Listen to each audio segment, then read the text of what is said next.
Binance থেকে কটেক্সে deposit করার জন্য আপনাদের সর্বপ্রথম ডিপোজিট আইকনে ক্লিক করতে হবে। তো এখানে ক্লিক করার পর এরকম একটা পেজ ওপেন হবে। এখানে অনেকগুলো বিকাশ, নগদ যে কোনো একটা ডিপোজিট করতে পারেন। আমরা যেহেতু বাইন্যান্সে ডিপোজিট করবো, বাইন্যান্স পে একটা ক্লিক করলাম।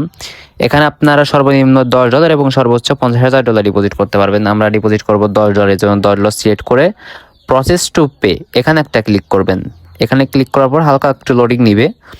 লোডিং নেওয়ার পর এরকম একটা পেজ ওপেন হবে। এখান থেকে আপনারা স্ক্রিনশট নিতে পারেন অথবা ওপেন বাইন্যান্স অ্যাপ, যেটা ইচ্ছা করতে পারেন। আমরা স্ক্রিনশট নিলাম। স্ক্রিনশট নেওয়ার পরে আমরা বাইন্যান্সে প্রবেশ করলাম। বাইন্যান্সে প্রবেশ করার পর একদম বাম কোনায় 3 ডট অপশান আছে, এখানে একটা ক্লিক করলাম। এখানে ক্লিক করার পর এখানে যে স্ক্যানার অপশান আছে এখানে একটা ক্লিক করলাম।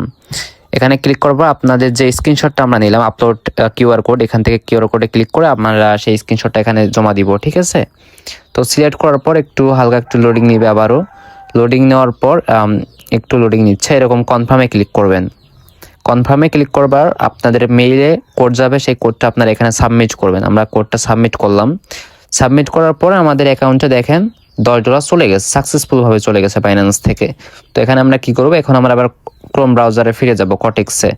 এখানে দেখেন পেমেন্ট কনফার্ম হয়ে গেছে। এখান থেকে আমরা ব্যাক অপশনে ক্লিক করলে আমাদের অ্যাকাউন্টে, লাইভ অ্যাকাউন্টে $10 চলে আসবে। একটু লোডিং নিচ্ছে, উপেক্ষা করেন। দেখেন অলরেডি আমাদের $10 চলে আসছে সাথে সাথে। তো এইভাবে আপনারা ডিপোজিট করতে পারেন।